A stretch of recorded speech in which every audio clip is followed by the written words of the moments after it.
The first time Opal Slater heard the name Luke Vaughn, it came from the dry lips of a dying man who said it like a prayer and a warning all at once, and she tucked it away in the back of her mind like a coin she might need someday.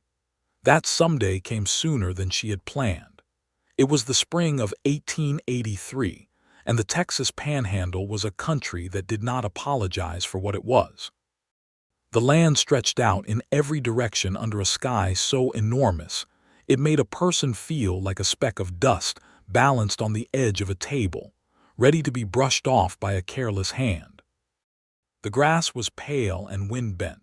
The earth cracked in places where the summer before had been too cruel and too dry, and the few trees that had managed to take root along the creek beds stood like lonely sentinels watching over everything with the patience of things that had no choice. Opal was 24 years old, and she had not come to Texas to find a husband. She had come because her uncle, Vernon Slater, had sent her a letter in the spring of 1882 asking her to come help him run the Slater homestead north of a small town called Caldwell Flats, and she had packed what she owned into a single trunk and made the 3-day journey by train, and then by wagon because she had nowhere better to be. Her mother had passed 2 winters before. Her father had passed before that. Her uncle was the last blood she had. Vernon was a good man, lean and weathered and kind in a way that quiet men sometimes are, and he had built something real on his 200 acres. He ran cattle, not a grand herd, not the sort of operation that made men famous, but a steady, honest herd, and he kept chickens, grew a kitchen garden, and employed 3 ranch hands who ate at his table every evening like family. His nearest neighbor to the west was a man named Horace Briggs, who ran sheep and was largely tolerated. His nearest neighbor to the east, across the broad creek called Sandstone Run, was the Vaughn Ranch. The Vaughn Ranch was a different kind of thing entirely. It covered nearly 12,000 acres. It ran close to 3,000 head of longhorn cattle. It employed 14 full-time ranch hands, a cook named Biscuit who was enormous and quiet, a foreman named Red Tolliver who had once been a Texas Ranger and who walked with 2 guns and the kind of stillness that made men step back. And at the center of all of it, like the axle of a wheel that the whole territory turned around, was Luke Vaughn. Opal heard about Luke Vaughn before she ever laid eyes on him. She heard about him from her uncle, who spoke about him with a mixture of respect and careful neutrality. She heard about him from the women in Caldwell Flats, who lowered their voices when they said his name. She heard about him from the dry goods store owner, a cheerful man named Abe Holloway, who told her that Luke Vaughn was the most capable rancher in 4 counties, and also quietly, the saddest man anyone had ever seen.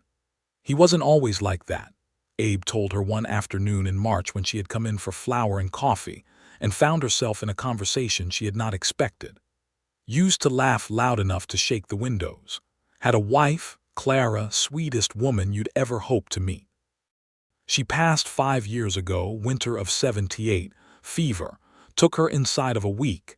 He shook his head. He buried her and something went with her. He still runs that ranch like a general runs an army. Still does right by his men, still shows up when someone needs help, but the laugh went out of him. The ease went out of him. He handed her the flour across the counter. His men say he hasn't smiled at supper in 5 years, not once.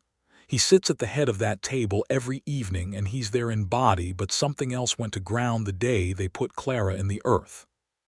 Opal had taken that information home and set it on the shelf of her mind beside everything else she was learning about this new country, and she thought no more about it. She had other things to occupy her. Vernon's ranch required real work. Not the delicate domestic work she had done for most of her life, but the kind of work that left calluses on the hands and ache in the back. She woke before the sun. She cooked breakfast for Vernon and his 3 hands, a young man named Tommy Fitch, who could not have been more than 19 and had a habit of humming to himself, a middle-aged Mexican man named Carlos Reyes, who was the best horseman she had ever seen, and an older hand named Griff Odell who said little and worked hard. She fed the chickens. She helped with the garden. She learned to mend fence alongside Tommy on the days when the others were out on the range, and she found that she was stronger than she had thought and more capable than anyone had expected of a woman who had spent the first 20 years of her life in Missouri. She was not a fragile thing. She had never been a fragile thing. She had dark auburn hair that she kept braided back during the work day, and sometimes in the evenings, let loose around her shoulders, and eyes the color of river water in shadow, that particular gray-green that changes depending on what the sky is doing. She was slim and sun-browned within a month of arriving, and she had a directness about her, a way of looking at a problem and saying the plain thing about it, that made some people uneasy and made others trust her immediately. She did not meet Luke Vaughn until mid-April, 6 weeks after she had arrived. It happened because of a bull. Vernon's prize bull, a big red-and-white animal he had bought at considerable expense from a breeder in Abilene and named, with a lack of imagination that Opal found endearing, Red, had broken through the eastern fence line 2 nights running and turned up missing on a Wednesday morning. Tommy found the break in the fence, and Carlos tracked the hoofprints east toward the creek, and everyone understood what that meant. Red had wandered onto Vaughn land. Vernon was in bed with a bad knee that had been swelling since Monday, and Carlos said he would go, but Opal could see that the thought of approaching the Vaughn ranch unsettled him in a way he was trying not to show. She did not fully understand why until later, when she understood better the particular weight a man like Luke Vaughn carried in this territory, not a cruel weight, but a heavy one. He was the kind of man who did not need to raise his voice to fill a room, and that, Opal would come to learn, was sometimes more intimidating than any amount of shouting. She told Carlos she would go herself. She saddled her mare, a good steady bay named June that she had bought from Abe Holloway the 2nd week after her arrival, and she rode east along the fence line until she crossed Sandstone Run at the shallow ford she had been shown on her first day, and then she was on Vaughn land, and she felt the difference the way you feel a change in altitude, not dramatically, but in some way that registered in the chest. The land was beautiful. She had not expected that. She had expected something imposing and severe, something that matched the reputation of its owner, but instead she found rolling grassland that was just beginning to green, shallow draws full of cedar and mesquite, cattle grazing in clusters near a stock tank that had been built with real care, the earthen dam neat and solid. The whole operation had the feel of a place that was tended with intention. She found Red in a pasture about a half-mile in from the creek, standing placidly among a group of Vaughn longhorns as though he had always lived there. She also found in that same pasture 2 men on horseback watching her approach with expressions she couldn't quite read, and beyond them, astride a dark gray horse the color of storm clouds, a man she had never seen before but knew immediately. Luke Vaughn was 31 years old. He was tall in the saddle, with broad shoulders and the kind of lean, hard build that came from a life of real labor rather than any vanity. His face was angular and weathered, tanned deep from years under the Texas sun, with a jaw that was set in a way that was not hostile but was not welcoming either. It was simply certain, the face of a man who had decided many things a long time ago and did not need to revisit those decisions. He had dark hair under a battered gray hat and dark eyes that she felt on her face like something physical when he turned to look at her. He looked at her for a long moment without speaking. Then he said, "That your bull?" "That is my uncle's bull," Opal said. "Vernon Slater. He's laid up with his knee or he'd have come himself." Something shifted in those dark eyes. "I know Vernon. How long has he been laid up?" "Since Monday." "That knee?" "Yes." He nodded as though this was information he had been expecting. He turned to one of the men beside him and said something Opal didn't catch, and the man peeled off to begin separating Red from the Vaughn cattle, which Red objected to with considerable energy and noise. Luke Vaughn turned his gray horse and walked it toward her, and when he was close enough to speak without raising his voice, he stopped. He looked at her with the same direct assessment she had felt from 30 yards away, and she met it without flinching because she had never been good at looking away first. "You're the niece," he said. "Came out from Missouri. Opal Slater," she said. "Luke Vaughn, I know." He studied her for another moment, and she thought she saw something flicker at the edge of his expression, not quite amusement, not quite curiosity, but something adjacent to both. Then it was gone. "Your fence line needs work on the eastern section," he said. "That bull came through like there was nothing there. Second time this month, I'd guess, given the tracks." "Second time this week," she corrected. "We've been repairing it, but we're short-handed with Vernon down. I'll send someone over to help with it." The offer surprised her, though she tried not to show it. "That's not necessary." "No," he agreed, "but I'd rather not spend another morning moving that bull back across my pasture." There was no sharpness in it. It was simply practical. She found herself almost smiling. "That seems like a reasonable position." He held her gaze for one more beat, then touched the brim of his hat and turned his horse and rode back toward where his men were wrestling Red into a halter so they could lead him to the fence line crossing. Opal sat on June and watched him go, and she noticed, without particularly meaning to, the way he sat a horse, easy and balanced and utterly without affectation, like a man who had been doing it since before he could properly walk. She rode home with Red behind her on a lead rope, and told Vernon that Luke Vaughn had been decent about it, and Vernon nodded as though this was what he had expected, and that was that. Except it wasn't.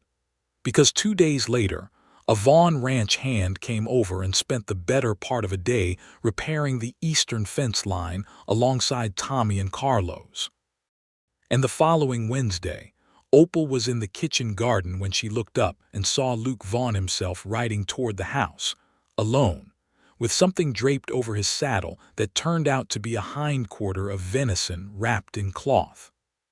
"Thought Vernon might be able to use this," he said, and he handed it down without ceremony, and she took it, and he sat there on his gray horse for just a moment longer than the errand required before he said, "He improving." "Slowly," she said. "He's stubborn about staying off it." "That sounds like Vernon. Do you know him well?" He looked out toward the horizon, that particular look she would come to recognize a man measuring something that had no obvious size. "We've been neighbors for 7 years. I know him well enough to know he works too hard and takes too long to ask for help." He looked back down at her. "Seems to run in the family." She didn't know what to say to that, so she said, "Would you like to come in? I have coffee on." He looked at the house. He looked at her. Something passed across his face that she could not name, something that was not reluctance exactly, but was something close to it, the expression of a man who has gotten very good at refusing things so that he doesn't have to feel them. "I appreciate the offer," he said. "I have work to get back to." He turned and rode away, and she stood holding the venison and watched him until the gray horse disappeared over the low rise to the east. She told herself she was not thinking about him particularly. She was thinking about him quite a lot. May came in hot and golden, and the work on Vernon's ranch intensified as the cattle needed moving and branding, occupied all hands for 2 solid weeks. Vernon was on his feet again by the second week of May, limping but capable, and the rhythm of the place settled into something that Opal found she genuinely liked. She had not expected to like it. She had expected to stay a year, perhaps, to help her uncle, and then to go somewhere. She hadn't decided where, only somewhere. But instead she found herself waking up in the mornings with a feeling that was very close to belonging, and that feeling confused and pleased her in equal measure. She saw Luke Vaughn at the Caldwell Flats General Store on a Friday afternoon in the middle of May. She was buying thread and salt and a jar of the hard candies that Tommy had developed a particular fondness for, and she turned from the counter and nearly walked into him. He caught her by the upper arm to steady her, his hand a firm and immediate presence, and let go the moment she was balanced. "Miss Slater," he said. "Mr. Vaughn." She gathered herself. "I didn't see you." "No." There was the briefest pause, and then he said, "Vernon getting around all right. Better each day." Abe Holloway was watching them from behind the counter with an expression of thoroughly suppressed interest that Opal noticed and chose to ignore. "Good," Luke said. He had a leather-bound ledger under one arm and a list in his other hand, and he looked like a man who had come here for a specific purpose and was perhaps surprised to find himself standing here talking instead. "Give him my regards." "I will," she said. She moved to step past him, and he shifted slightly at the same moment, and they were briefly in each other's space, close enough that she could smell the sun and leather on him. And then they had sorted themselves out, and she was heading for the door and he was heading for the counter, and she did not look back. She thought about that brief moment, the steadying hand, the warmth of it, for longer than she wanted to admit. 3 weeks later, Vernon invited Luke Vaughn to supper. She did not know he had done it until that afternoon when he mentioned it at the noon meal, as though it were an ordinary thing, and Tommy's eyebrows went up to his hairline and Carlos set down his fork and Griff Odell said, very quietly, "You don't say." "He's been a good neighbor," Vernon said mildly. "Man ought to be able to come to supper." Opal set about making the meal without saying anything particular about it, but she was aware of a low hum of something, anticipation, or nerves, or the particular awareness of a woman who knows she is about to see someone she has been thinking about more than she has been admitting.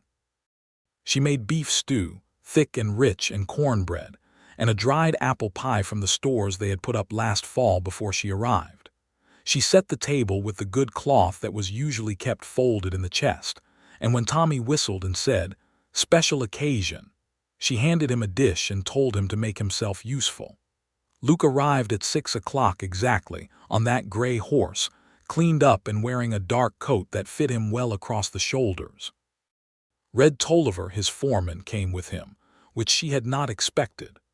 Red was a lean, angular man of about 45 with a brushy gray mustache and pale eyes that had seen a great deal and were not in the habit of showing it. He tipped his hat to Opal with something that might have been approval and took a seat at the table like a man who had been doing this all his life. Supper was a crowded, warm affair. 7 people around the table, the stew steaming in the big pot at the center, the cornbread cut and golden. Opal sat across from Luke, which she had not planned but which was how it arranged itself, and she found that she was more aware of him than was entirely comfortable. He ate with quiet focus and spoke when spoken to, which was often, because Vernon was a good host and asked good questions, and she noticed that Luke answered those questions fully and without pretense. He talked about the ranch, about the spring cattle count, about the water situation along the southern sections. He talked about a fence dispute with a neighbor 2 ranches over that had been settled the previous fall. He was not a man who talked for the pleasure of it, but when he talked about things that mattered to him, the words had a quality of precision that she found compelling. He did not smile. She noticed that too. It wasn't that his expression was unfriendly. It was something more like a door that had been carefully closed and locked from the inside, and through the gap at the bottom you could sense that there was something living on the other side of it, but the door stayed shut. Red told a story about a cattle drive he had been on 15 years ago, and everyone at the table laughed, and Luke's expression softened fractionally, but it did not become a smile. Tommy said something that made Vernon slap the table with amusement, and Luke looked at Tommy with something like fondness, but still, the door stayed shut.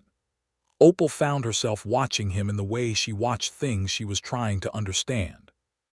After supper, when Vernon and Red and the hands had moved to the porch with their coffee and the evening was cooling down, Luke stayed at the table to help her carry dishes to the basin, which surprised her. She hadn't asked. He'd simply done it. "You don't have to do that," she said. "I know." He set a stack of plates beside the basin and stood there for a moment, and she was aware of the kitchen around them, the low light of the oil lamp, the smell of the apple pie still warm on the sideboard. "It was a good meal," he said. "Thank you. You can cook." She laughed a little at that because the plainness of it struck her as funny. Was that in question? He looked at her, and there it was again, that thing at the edge of his expression, the almost something that kept pulling back at the last moment. "No," he said. "I suppose not." He said good evening and went out to the porch, and she stood at the basin, and listened to the low rumble of the men's voices through the wall and thought about that look, that shuttered, careful look, and thought about what Abe Holloway had told her in the dry goods store on her first trip to town, about a woman named Clara and a winter 5 years ago, and a sound nobody had heard since. She found that she wanted, very badly, to understand Luke Vaughn.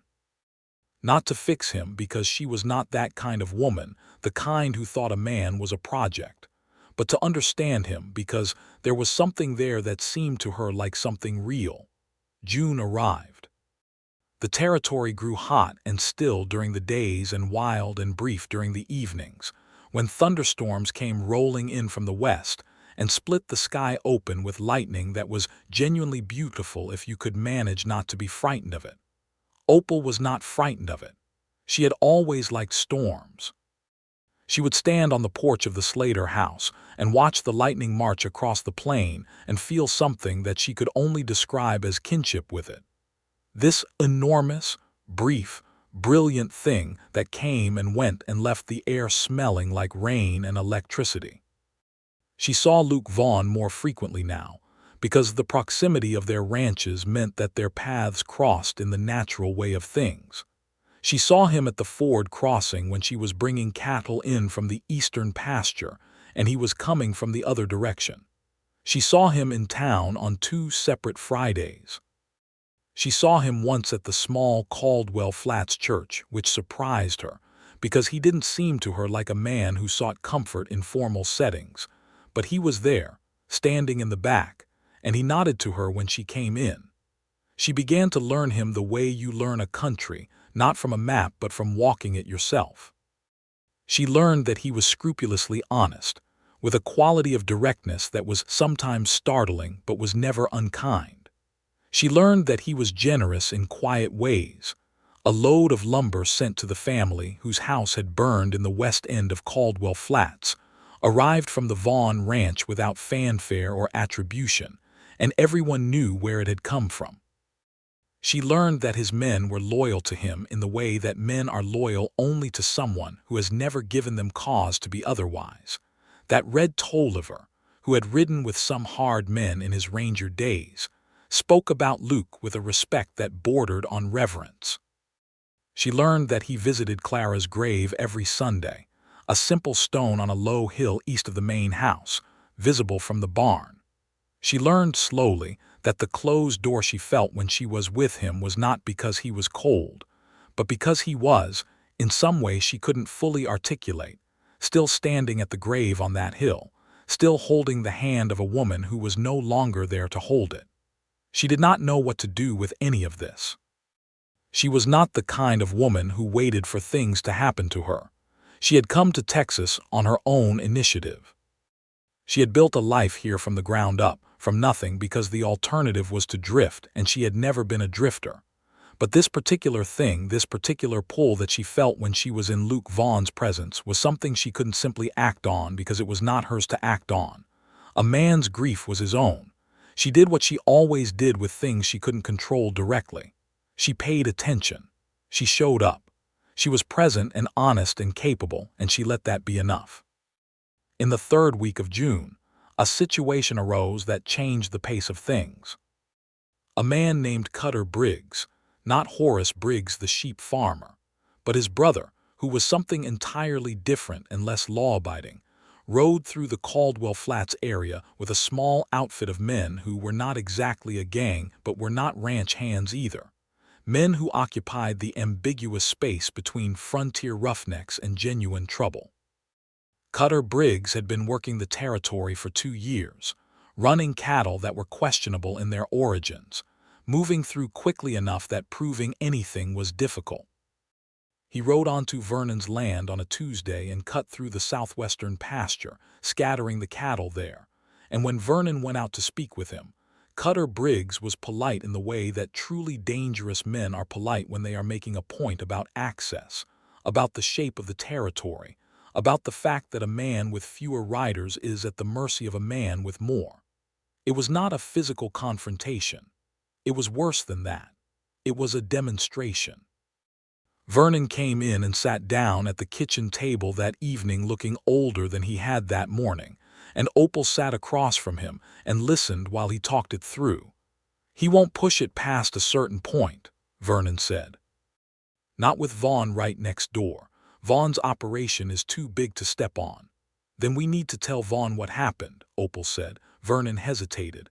"I don't want to make it seem like I can't handle my own land." "You are handling your own land," she said. "You are handling it by having the intelligence to recognize when a situation requires more than one person."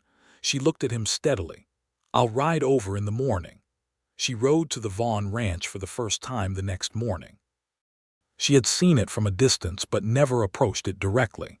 And as she came up the long drive, she understood why it had the reputation it did. The main house was substantial without being ostentatious, 2 stories of good timber and stone, with a deep porch running the length of the front, practical and solid, and built to last generations. The outbuildings were well kept. The corrals were sound. Everything about the place had been made with care and kept with it. Red Tolliver met her in the yard before she'd even dismounted, because there were enough hands working around the place that a visitor was noted the moment they turned onto the drive. "Miss Slater," Red said in his dry, exact way, "something wrong. I need to speak with Mr. Vaughn if he's available." He was available.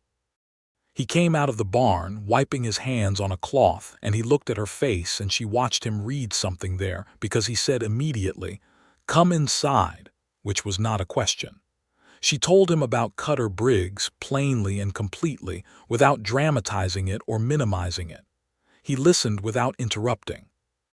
When she finished, he sat for a moment in the heavy chair in what served as his office, a practical room with a desk and a map of the territory and a set of account books along one wall, and looked at the surface of the desk. "I know Cutter Briggs," he said finally. "He came through here 2 summers ago. I had a conversation with him." "What kind of conversation?" "The kind where I was clear about what I wouldn't tolerate on my land. And he moved along, he looked up at her. "He won't stop being what he is. He'll try to find the soft spots in the territory and work through them." He paused. "Vernon's land is harder to cover than mine. Fewer hands, smaller operation." "He's not looking for help," she said carefully. "He's too proud to ask, but he needs someone to know that there's a pattern forming." Luke looked at her for a moment, and she felt again that quality of his attention, full and direct, and without any of the dismissiveness that she had encountered from other men who heard women speak about practical matters. "I'll speak with Red," he said. "We'll have one of our hands ride the fence line near the border with Vernon's land for a while, not obvious, just present." "Thank you. You're welcome." He set his hands flat on the desk, and there was a formality to the gesture that she recognized as him drawing back to a professional distance. "Is that everything?" She should have said yes. She nearly said yes. Instead, because she was Opal Slater and had never been particularly good at saying less than she meant, she said, "Can I ask you something that isn't my business?" He looked at her with something that might have been wariness. "You can ask." "Are you all right?" she said. "Not about the Briggs situation. In general, are you all right?" The silence that followed was the longest one she had sat through since arriving in Texas, or so it felt. The clock on the mantel ticked. Somewhere outside, one of the horses made a sound. Luke Vaughn looked at her with an expression she had not seen on his face before, something that was neither the careful neutrality he usually wore nor the occasional sharpness that came when he was working through a problem. It was something rawer, something that had been uncovered by a question he had not been expecting from anyone. He said very quietly, "That's a real question. I know.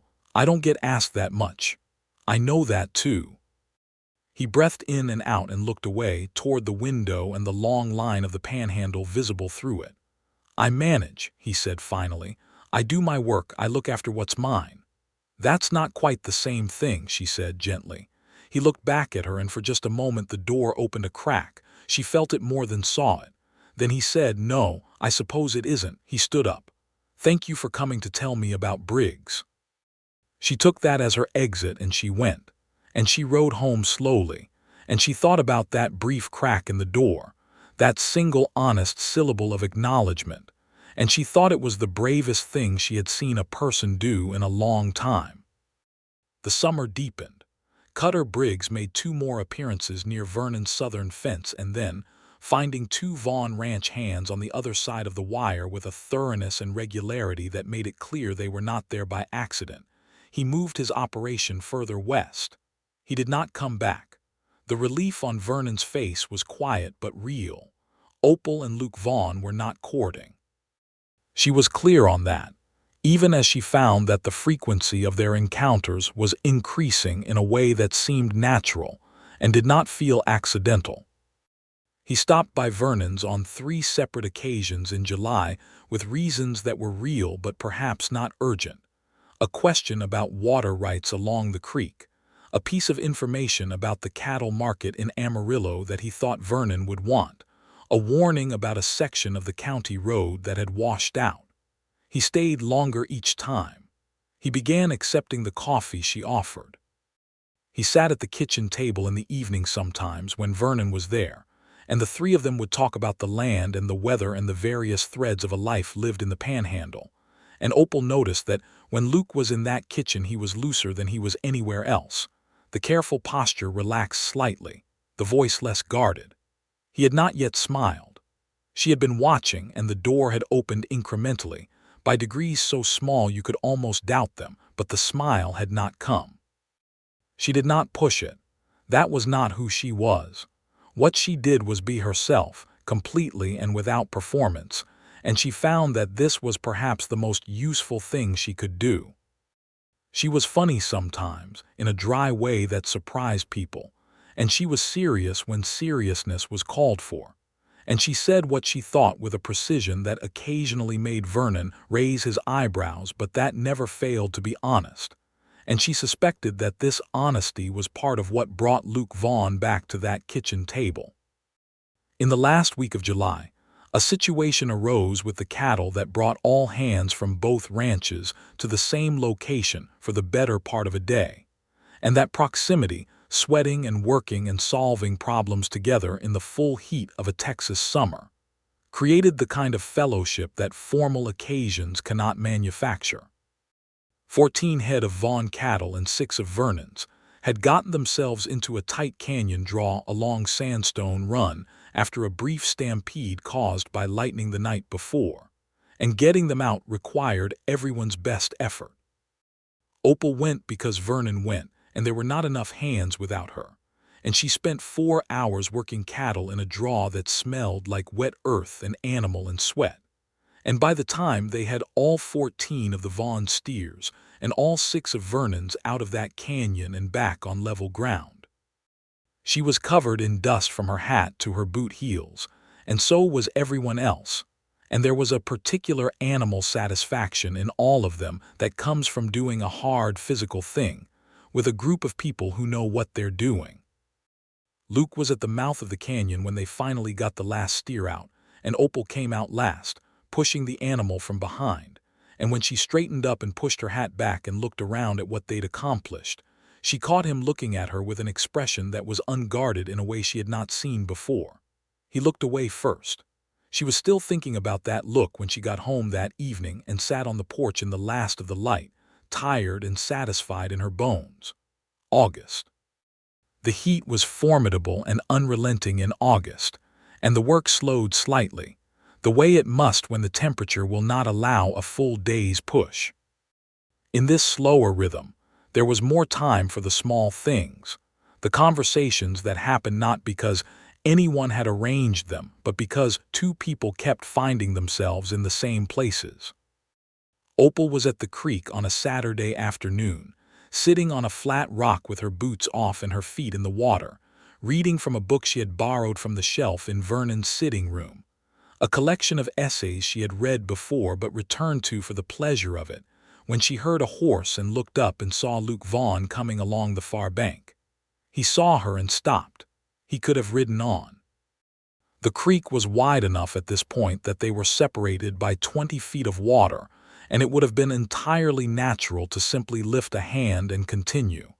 He dismounted and tied his horse to a cedar and came to the bank. "Do you mind?" he said. She gestured to the rock beside her and he took it, sitting with the particular economy of motion she had come to expect from him, and he looked at the water and she looked back at her book, and they sat in silence for a little while, which was not uncomfortable because they had gotten past the kind of silence that was uncomfortable. "What are you reading?" he said after a time. She showed him the cover. He nodded slowly. "I've not read those. They're good," he thinks clearly. "You like that, thinking clearly. Doesn't everyone?" "No," he said. "Not in my experience. Most people think in circles and prefer it that way." She laughed at that genuinely, and he looked at her when she laughed with that same look she had caught at the canyon mouth, the unguarded one, as though her laugh had surprised him into looking directly at a thing he had been keeping peripheral. "Clara was a reader," he said. The name fell into the afternoon quietly without fanfare. She felt the weight of it and did not flinch from it. "Vernon told me," she said, "that she passed 5 years ago. I'm sorry." He was quiet for a moment. "It doesn't get easier the way people say it does. It gets different. The shape of it changes." "What does it feel like now?" He considered this with the same seriousness with which he considered everything. "Like something that happened to a younger man," he said slowly. "Someone I recognize but am not entirely anymore. The grief is still there, but it belongs to him more than to me, if that makes any sense." "It makes a great deal of sense." He looked at her. "Most people don't ask." "I know. You keep asking things that nobody asks. Is that a complaint?" He was quiet for a moment, looking at the water. "No," he said, "it isn't." They sat by the creek for another hour, talking about things and not talking about things, and when she finally put her boots back on and stood to go back, he stood too, and they walked to their horses on either side of the creek, and at the point where the bank curved and they would lose sight of each other, he looked across at her and said, "Same time next week." It wasn't a question, but she answered it anyway. "Same time next week," she said. The creek became theirs, in the way that places become yours without any ceremony, simply by returning to them. They met there on Saturdays when the work allowed it, and sometimes when it didn't fully allow it, and they talked and read and said nothing. And the thing that was building between them did not have a name yet, but it had a weight and a warmth that were unmistakable. He told her about his father, who had started the ranch from nothing in the 1860s, and who had been a hard man but a fair one. He told her about coming to Texas at 16 and learning everything from the ground up, the cattle and the land and the people. He told her about the drive he had made at 19 that had nearly killed him in a river crossing, but had given him a confidence in himself that no other experience had. He told her about building the main house with his own hands, over 2 summers, in the years before Clara, and how he had pictured her in every room before she ever walked into the first one. She told him about Missouri and her parents, and the particular loneliness of being the only child in a quiet house after her mother passed. She told him about the 3 months she had spent in Kansas City before coming here, working as a bookkeeper for a dry goods concern, which he listened to with evident interest because he had not known she could do accounts. She told him about the morning she had gotten Vernon's letter and the way she had felt reading it, not obligated but wanted, and how she hadn't known until that moment how much she had needed to feel wanted. "You could have stayed in Kansas City," he said, "found something there." "I could have," she agreed, "but the land there wasn't alive the way this land is. I didn't know that was what I was looking for until I found it." He looked at her steadily. "What else are you looking for?"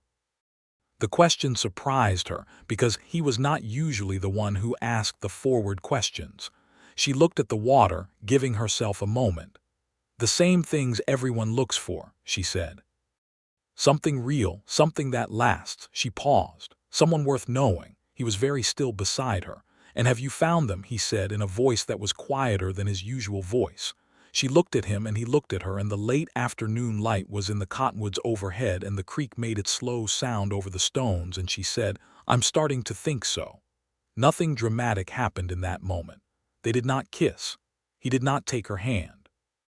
They sat with what she had said, and he looked back at the water, and she could see that he was working through something, some internal passage that required time and space, and she let him work. As they walked to their horses, his hand found hers for just a moment briefly. a contact that was barely there and then wasn't, and she thought about it the entire ride home. September came. On the first Sunday of September, Opal was in town when she came out of the general store and saw a woman near the hitching rail, a woman of about 40 with a tired, dignified bearing, who was speaking with another woman in a low voice about something that had the quality of difficult news. Opal recognized the second woman as the wife of one of Luke's ranch hands, a man named Pete Garfield, and she recognized, with a pang, the quality of the conversation. She learned later that Pete Garfield's wife, a woman named Ruth, had been ill all summer with something that the doctor in Caldwell Flats couldn't fully diagnose but was treating as a wasting illness, and that she had taken a turn for the worse the previous week. Pete was quiet and steady and had been riding each day with the particular bleakness of a man who is waiting for something terrible, and the hands at the Vaughn ranch had been taking up the slack in his work without being asked, because that was the kind of operation it was. She mentioned it to Luke on their Saturday meeting, because she thought he should know she had heard. "I know," he said. "I've been trying to keep his load lighter. Is there anything else that can be done?" He shook his head slowly. "Sometimes there isn't anything to be done. You stand next to the person and you let them know you're there." He paused. "It's not nothing."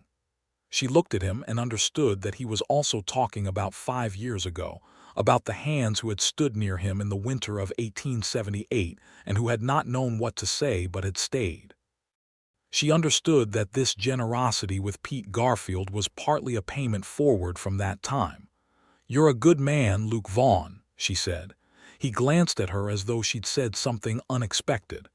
"Don't decide that yet," he said. "I've had months to decide it," she said. "I've decided." He looked away, and the edge of something was there on his face, the almost something, the almost smile, and it pulled back again, and she felt the familiar mild ache of it, the sense of something withheld. She did not say anything more about it.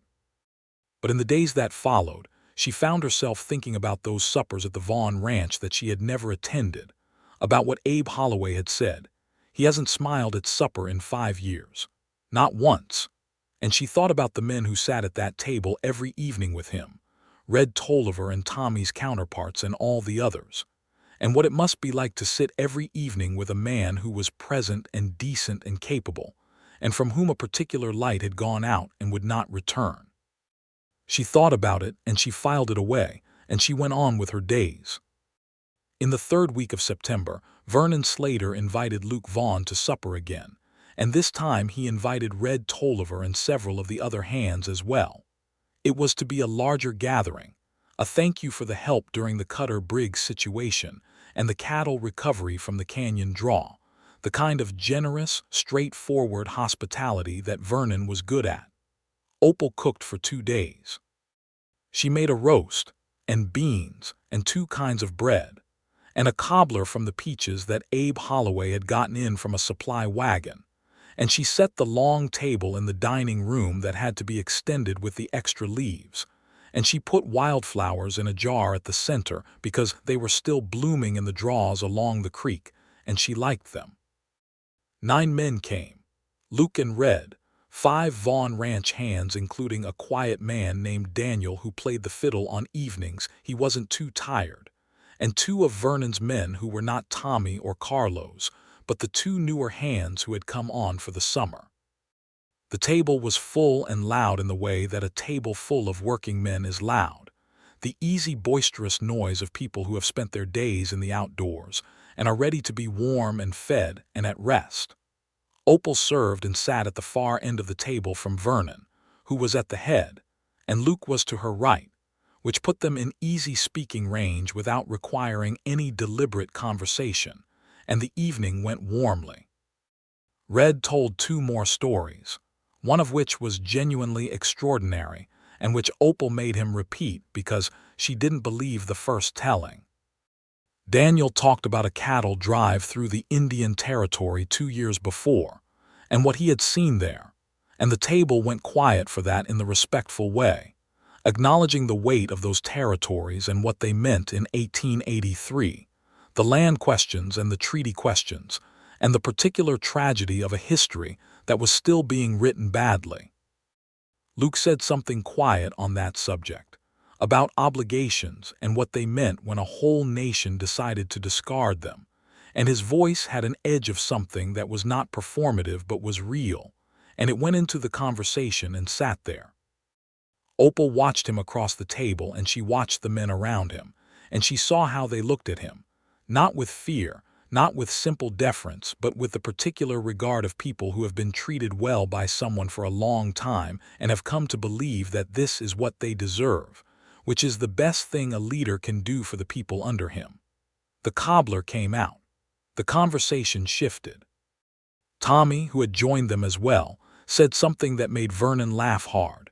And then Tommy, emboldened, told a story about a cow that had gotten into the feed store in Caldwell Flats last spring and consumed an extraordinary quantity of grain before anyone could stop it. And his telling of it was genuinely funny, the gestures and the voices and the expanding horror of each new development. The table was laughing. Opal was laughing, and in her laughter she looked across at Luke because she could not help looking at him, and she thought about something. She thought about the cobbler on the plate in front of her and the story she had been listening to, and something that had been sitting in the back of her mind for weeks, and without planning it, because she never planned the things that came out truest, she said, in a lull between Tommy's sentences, "That reminds me of the time I tried to milk a goat for the first time in my life, and the goat took such a personal offense to the whole arrangement that she walked me halfway across Missouri." There was a half-second of surprise because it was her voice and she had not been the center of the conversation. And then the table was listening, and she went on, because there was no going back now. And she told the story, the goat, and the leash, and the particular physics of a determined animal attached to an inexperienced young woman, and the field and the mud and the neighbor's fence. And the way her mother had laughed until she cried when Opal had come home 30 minutes later with empty hands, and a full account of the disaster. She told it the way she remembered it, with the texture of the morning light and the smell of the field and her own absolute confusion at what had gone wrong. And by the end of it she was laughing herself, the loose, real laugh that comes when you tell a story you haven't told in a while and find that it still lives in your body. The table erupted. Tommy nearly fell off his chair. Red's rare, deep laugh came out of him like something that had been stored under pressure. Vernon wiped his eyes. Daniel banged the table. The other men were red-faced and helpless, and then into that noise a sound came. It was not a loud sound. It was not the kind of sound that announced itself or demanded attention. It was simply there, and it was there with such unexpected completeness that the men heard it before they understood what they were hearing. The way you hear a bird call you don't recognize, and you stop before you've decided to stop because your body recognizes something your mind hasn't caught yet.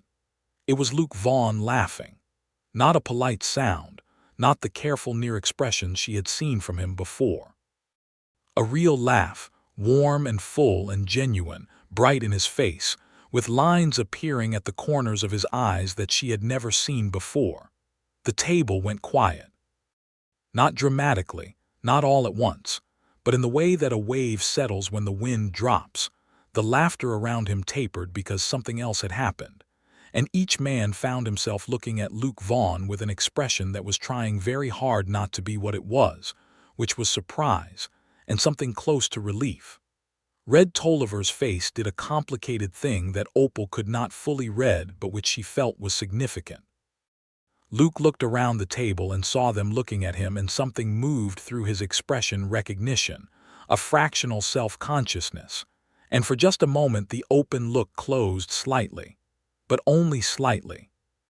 Because Opal Slater, who had not planned any of this, said, very naturally, without making anything of it, the goat's name was Henrietta, which somehow made the whole thing worse. And the table erupted again, and so did Luke, and this time nobody looked. They just laughed because they were working people and they knew the etiquette of a table.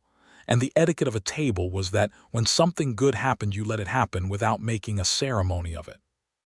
Later, when the men had drifted to the porch and Opal was clearing the last of the plates, She heard Red Tolliver's voice from outside, low and deliberate, and she couldn't hear what he said, but she heard the tone of it, which was the tone of a man saying something that mattered. After the others had gone, Tommy to the bunkhouse, Vernon to his room, the Vaughn men to the long ride back, Luke stayed behind to carry the last of the dishes, as he had done the first time.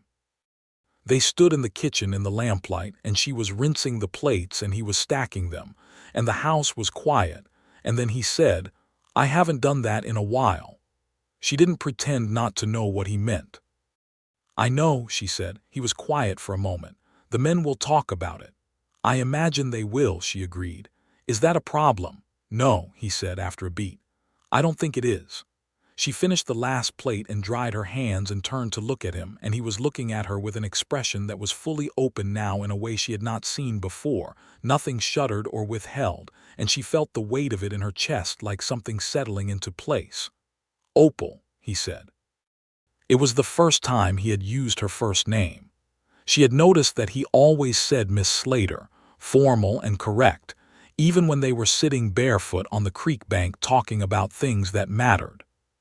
She felt the difference in it, the closing of distance that a name carries. "Luke," she said.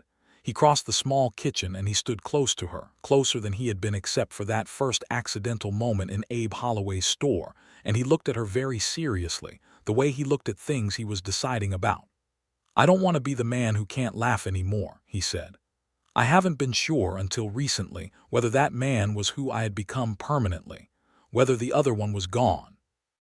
He paused. "I don't think he is." "No," she said, "I don't think he is either." "You did something tonight," he said, "without trying. I told you about a goat." "You told me about a goat," he agreed, and the almost smile appeared and became a full smile, the second one in one evening, and it was extraordinary, the transformation of his face when he smiled, like sunlight coming through a break in heavy cloud cover. She smiled back. He lifted his hand and touched her jaw very lightly, a contact so careful it was almost a question, and she tilted her face into it the way you turn toward warmth. "May I call on you properly?" he said. "You may," she said.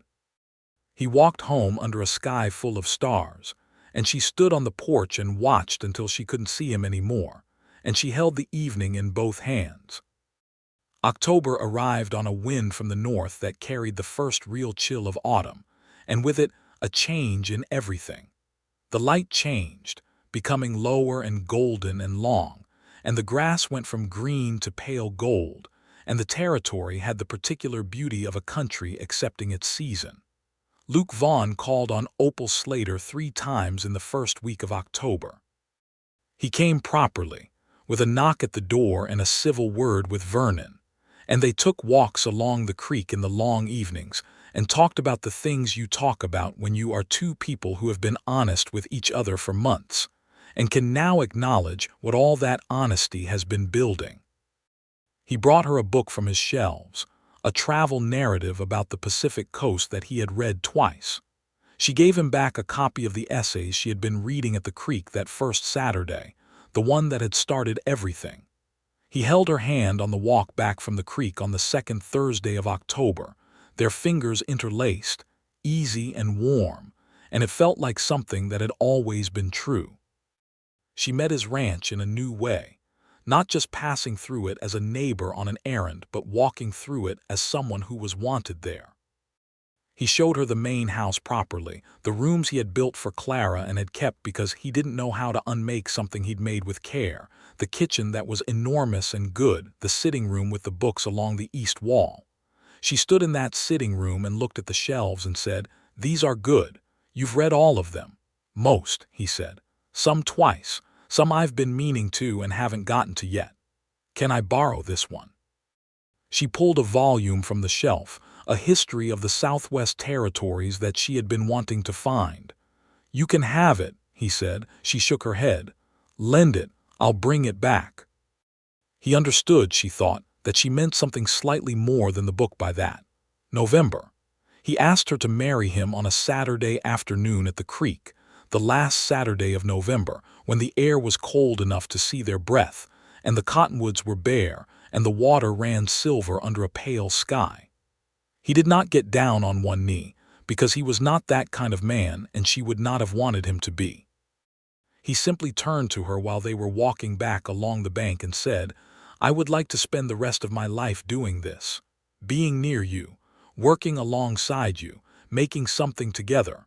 Would you want that?" She stopped walking. She looked at him, this man she had come to know from the outside in and from the inside out, this careful, grieved, capable, funny, serious, good man, and she felt the full weight of the year since she had arrived in Texas. All the mornings and the work and the conversations and the creek bank, and the evening in the kitchen when the table had gone quiet because nobody had heard that sound. "Yes," she said.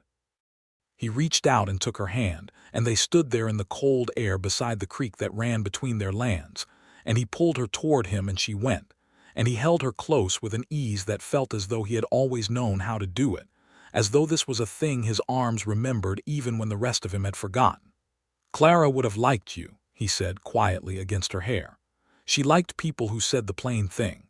"She sounds like she was remarkable," Opal said. "She was," he said. "And she would not want any of this." He gestured slightly, a small motion that meant his grief, his 5 years of shut doors, everything. She would want this.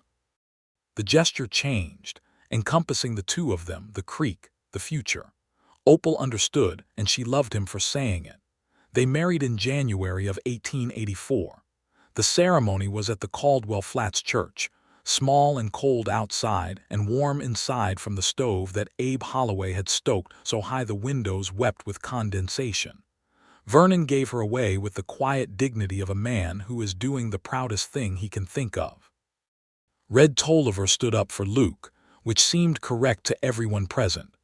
Tommy Fitch, who had developed a habit of crying at anything meaningful, cried openly and was not embarrassed about it.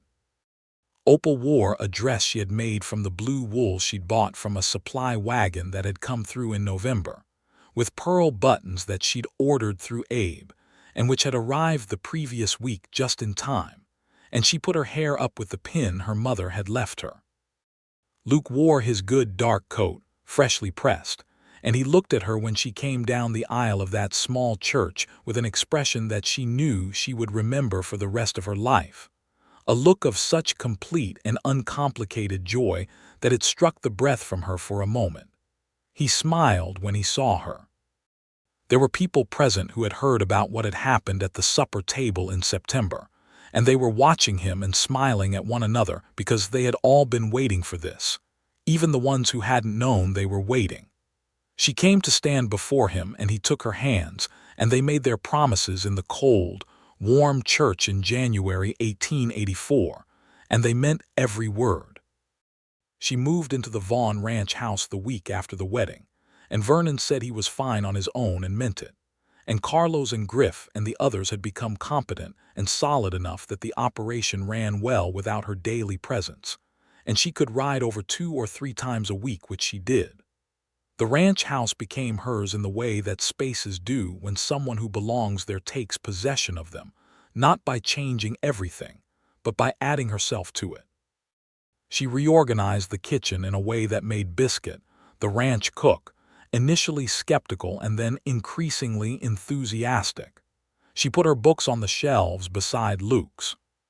She planted a kitchen garden in the spring in the space behind the house that had been fallow, and Biscuit came and looked at it and said, in his deep voice, that he had been wanting herbs for 3 years, and she gave him the rosemary seedlings, and it was a small perfect transaction. She and Luke moved through their days together with the ease of 2 people who have not been performing for each other, who have been themselves from the beginning, and therefore have nothing to sustain that is false.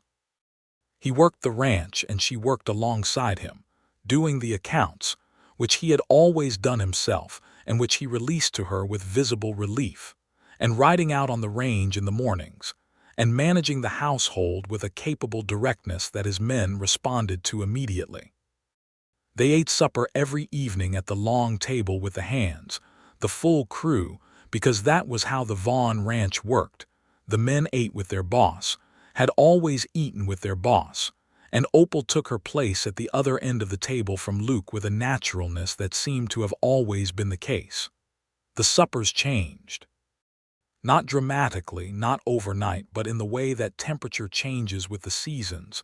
You notice it in retrospect more than in the moment. There was more talk at the table, more laughter. Luke was present in a different way than he had been, present not just in body but in attention, engaged in the conversation, occasionally the source of it. He told a story one evening about a horse he had been trying to work all week that had outwitted him repeatedly. And he told it with the self-deprecating humor of a man who can laugh at himself. And the table was loose and easy and warm. Red Tolliver, eating his supper on one of those evenings in the spring of 1884, caught Opal's eye from across the table and gave her the smallest possible nod. The nod of a man who has seen something he had given up hope of seeing, and who is not sure what to do with the weight of his relief. She nodded back. Spring brought new work and new rhythms. The cattle herd expanded by 200 head, bought at a favorable price from a rancher who was moving further west, and the spring roundup was the largest the Vaughn ranch had run in 3 years. Opal was in the thick of it, doing the accounts side by side with the physical work. The dual nature of ranch management that she had come to understand was inseparable. Luke worked 20-hour days for 2 weeks straight during the roundup, and she kept pace with him, and they came in each night tired to the bone and sat on the porch in the cooling air and talked about the day. And she thought that this particular shape of a life, was the thing she had not known she was looking for when she had read Vernon's letter in Missouri and felt wanted. In June, she told Luke she was expecting. They were in the kitchen the early morning, both of them drinking coffee before the day started, and she said it plainly because she was always plain, and he set down his cup and looked at her with a stillness that she understood was not shock but something fuller than shock, something that needed a moment to land properly. Then he stood up and crossed the kitchen and held her face in his hands and looked at her very carefully, as though making sure she was real, and said, "A child. In the winter, I think. January or February." He kissed her forehead, both cheeks, her mouth. He held her for a long time. Through the kitchen window she could see the day beginning, the hands moving toward the barn, the light coming up over the flat line of the horizon. "Are you frightened?" he said quietly. She knew he was asking more than the ordinary question. He was asking about Clara, about the fever, about what winter could take. "A little," she admitted. "Are you?" "Yes," he said honestly. "But I am also very happy." "So am I," she said. She wrote to Vernon that afternoon, and he came over the next morning early. And she could tell from the redness around his eyes when he arrived that he had done some private celebrating of his own on the ride over. The pregnancy was uncomplicated, which was the best thing she could say about it. She was tired in the early months and then found a second energy in the fall, and she continued working through it because she was not the sort of woman who did otherwise. And Luke, who hovered in the first month with a care that was endearing and slightly excessive, adjusted to her pace and her preference for capability, and they found the rhythm of it together. On a cold night in late January of 1885, with biscuit boiling water in the kitchen and Vernon standing in the front room unable to sit still, and a woman from Caldwell Flats named Hattie Crane, who served as the area's midwife doing her calm, competent work, Opal Slater, Vaughn delivered a son. He was a large, loud, furious infant with dark hair and gray-green eyes that were, in the subsequent weeks, clearly going to become the dark eyes of his father. And Luke held him for the first time with the expression of a man who has discovered that the world is larger than he thought it was, and that this is purely good news. They named him James Vernon Vaughn, for Luke's father and for Vernon. And Vernon Slater, standing in the doorway of the bedroom with his hat in his hands and his eyes bright, said, "Well now," in a voice that was smaller than his usual voice, and that was all he needed to say. The crew at the Vaughn ranch received the news of James's birth with the particular warmth of men who had been watching this unfold for 2 years, and who felt in some private and unspoken way that this child belonged to all of them.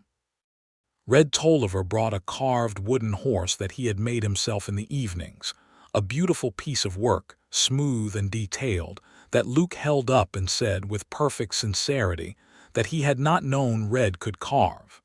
Red said he hadn't either, until he'd had reason to learn. Tommy Fitch predictably cried. Daniel played the fiddle on the porch that evening, a soft, sweet sound that drifted through the open window of the room where Opal lay with James asleep on her chest, and she listened to it and felt the completeness of the moment with a clarity that she knew she would carry for the rest of her life. Luke sat beside her on the edge of the bed and watched his son sleep with the focused attention he gave to things he was still learning to believe were real.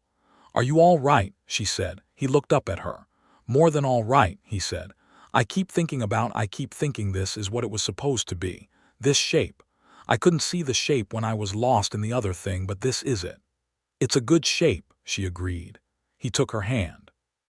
James was a robust, energetic child who was crawling at 7 months and walking at 11, and who showed, from the earliest age, a combination of his father's focus and his mother's directness that made for both a remarkably capable small person and a remarkable amount of work.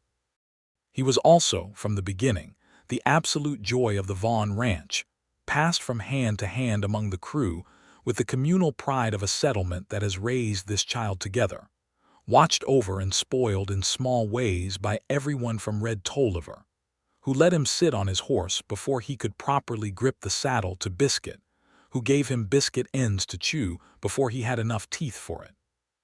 The ranch continued to grow. Luke bought another section of land to the south, 500 acres along a good tributary of the main creek, and expanded the herd accordingly. Opal's accounts, which she kept with precision and clarity, showed a consistent pattern of solid profit and sensible reinvestment, and she presented them to Luke at the end of each month with the kind of transparency that was, she had come to understand, the thing he valued most: not good news, not bad news, but true news, delivered plainly.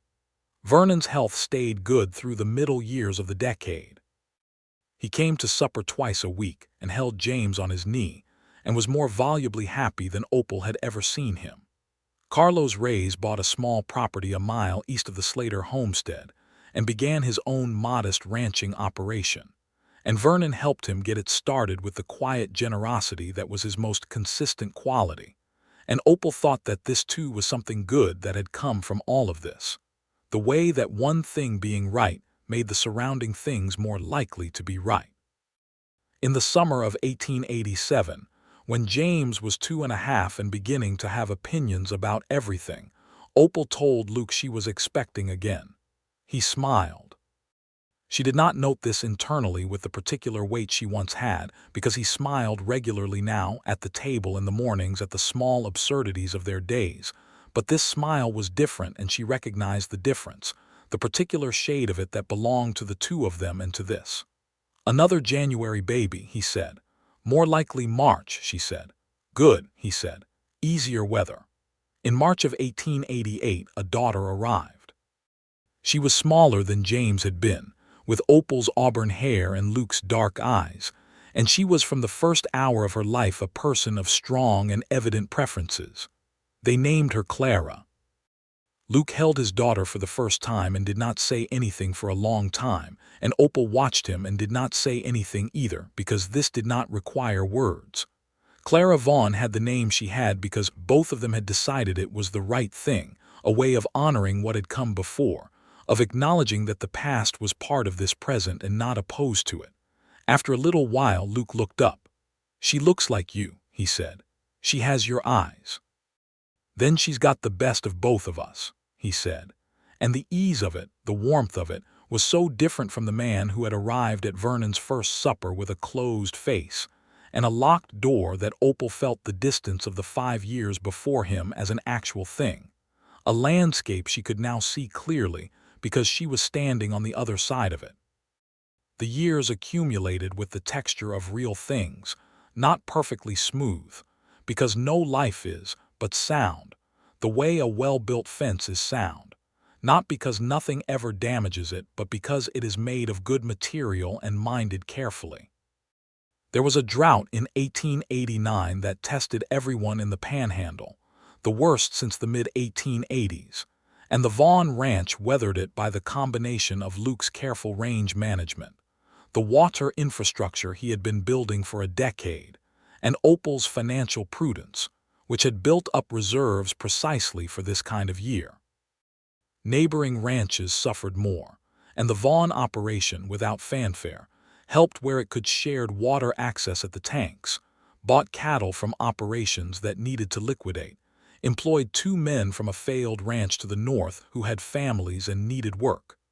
Pete Garfield's wife, Ruth, passed in the late fall of 1889. She had been ill for years and had rallied twice when no one expected it, and her passing was quiet, at home, with Pete beside her. Luke sat with Pete the evening after the burial, the two of them on the porch in the cold, and Opal brought coffee out and did not intrude.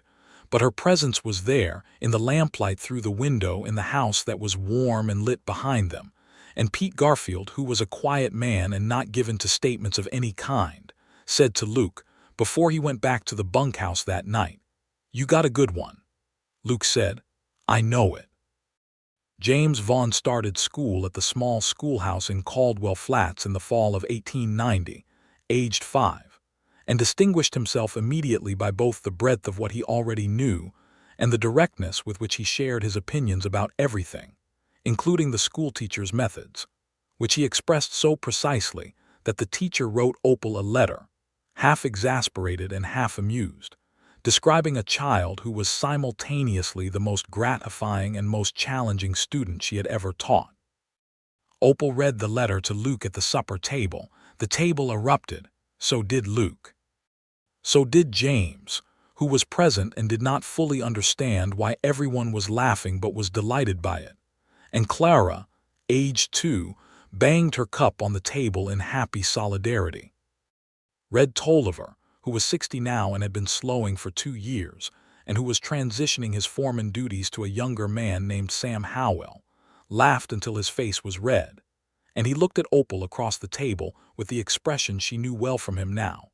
The expression of a man who had watched something he had been afraid was gone forever come back fully and completely and better than it had been, and who had the good sense to be grateful for it without making too much of a fuss. Red retired from full-time work in the spring of 1891. Luke and Opal threw him a supper that was the largest the Vaughn Ranch had ever hosted, with people coming from as far as 20 miles, and Daniel played the fiddle and someone else produced a guitar, and the evening went long and good. Red stood up at the end of it and said a few words that he had clearly prepared and which were, for Red, remarkably expansive. He talked about Luke and the ranch and what the last decade had meant. And then he looked at Opal and said, in his dry, deliberate way, "There's a lot of things I thought I knew about a man. I was right about most of them. But there are things even the people who know a man best can't know for him, can't find for him. He has to find those himself." He paused. "Or they find him." He lifted his cup. "To Luke and Opal Vaughn, to everything that's been built here." The table raised their cups and the evening went on, warm and full. Red stayed on at the ranch in the loose, easy way of a man who has earned his rest and chooses to spend it in familiar country. He had a room in the bunkhouse and ate at the table, and helped with light work when he felt like it. And he and James had a friendship that was one of the great pleasures of Opal's days, to observe the old ranger and the boy, walking the fence lines together, or sitting on the porch, Red talking in his measured way about things that had happened before James was born, and James listening with the whole-body attention of a child who understands that the person talking to him has genuinely been somewhere. In the spring of 1892, Opal sat down with the ranch accounts and presented Luke with a picture of an operation that was not just sound but genuinely prosperous, the culmination of 10 years of careful work. The ranch covered 18,000 acres by then. The herd was strong. The water infrastructure was the best in the county. The crew was loyal and experienced and well compensated by the standards of the territory. The house had been expanded the previous fall with 2 additional rooms and a proper indoor water pump, which was a luxury, and a genuine pleasure. She laid the ledger open on the desk in front of him, and he looked at it for a long time, the columns of figures that represented what they had made together. "When I look at this," he said, "I see every year of it." "So do I," she said. He closed the ledger and looked at her. And the way he looked at her across 10 years was different from the way he had looked at her across the kitchen table, the first time he had stayed to help with dishes. But it contained all of those earlier looks within it, the way a river contains its tributaries. The directness was still there, the seriousness, but the warmth in it now had the ease of long knowledge, of a man who knows the person he is looking at and has found in that knowing something that does not diminish. "I want to ask you something," he said. "Ask. Are you happy here?" She looked at him for a moment, this question that came every few years in different forms, his version of tending something important. "Luke Vaughn," she said, "I'm the happiest I have ever been, and I intend to be happier still." He smiled at that, the full smile with the lines at the corners of his eyes, the smile that had come back into the world one October evening when she had told a story about a goat in a field in Missouri, and which had never really gone away again. "Good," he said. "Is that all?" He stood up and came around the desk and kissed her, taking his time about it, and she kissed him back.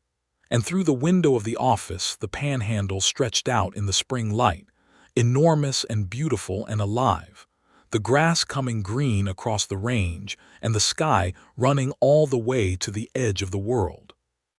From the yard came the sound of James's voice. He was 8 now, and the voice had its father's carrying quality, directing Clara in some project they had undertaken beside the barn, and Clara's answering voice, smaller and more precise, arguing the point, and then both of them laughing. From the kitchen came the smell of biscuits, bread, and the low sound of conversation from the hands coming in for the noon meal. From down by the creek, faintly, the sound of cattle and wind in the grass, and the creek going over the stones at the ford, the same sound it had made the first Saturday she had sat barefoot on a flat rock and looked up and seen a gray horse coming along the far bank. The same sound it had made the day he had asked her to come back the following week, and the week after that, and all the Saturdays that had become a marriage and a household and 2 children, and a shared life that was still, every morning, something she was glad to have found. The supper table that evening was full in the way it always was, crowded and warm, Red in his usual chair, James talking too much about the project he and Clara had been working on beside the barn, Clara correcting his account with a precision that made the grown men at the table work to keep straight faces, biscuits, bread going around, Sam Howell laughing at something Tommy had said. Tommy had stayed on all these years, the humming boy who had helped her mend fence in her first weeks in Texas. Now 27 and one of the best hands on the operation, Luke sat at the head of the table. He listened to his daughter arguing with his son about the structural integrity of the small dam they had been building in the drainage ditch beside the barn, and his eyes moved to Opal's across the length of the table, and he smiled. Not the almost smile, not the careful near expression. The real one, easy and warm and without hesitation, the expression of a man who is fully present in his own life and has made his peace with the things that led him here, including the hard things, especially the hard things, because they were part of the path and the path had led him here, to this table, to this woman, to this particular shape of a life that was ongoing and full and true. Opal smiled back. Red Tolliver, who missed nothing, looked at his bread and said nothing and ate, and the lines at the corners of his old eyes were deep and content, the lines of a man who has lived long enough to see how things turn out. The evening went on, warm and full and loud, the way evenings should go when the work is done, and the people you love are all in the same room, when the bread is good and the fire is lit, and outside the window the Panhandle dark is immense and beautiful and full of stars, and tomorrow the work will begin again, and all of that is exactly right. James eventually won his argument with Clara by a technicality that she refused to acknowledge, and the table took sides accordingly, and Luke put his hand on the table with mock seriousness, and said that, in his professional judgment, the dam would need additional reinforcement, and they were both correct about different parts of it. And the uproar this produced lasted through dessert. Later, after the hands had gone and the children were in bed and the house was quiet, Luke and Opal sat on the porch the way they often sat in the evenings, side by side, the dark plain spreading out before them, the stars enormous and close. "Tell me something," he said. "What?" "The goat, Henrietta." She laughed. "Are you going to ask me about that goat for the rest of our lives?" "Probably," he said. "Well," she said, settling against him, his arm around her, both of them looking out at the Texas night.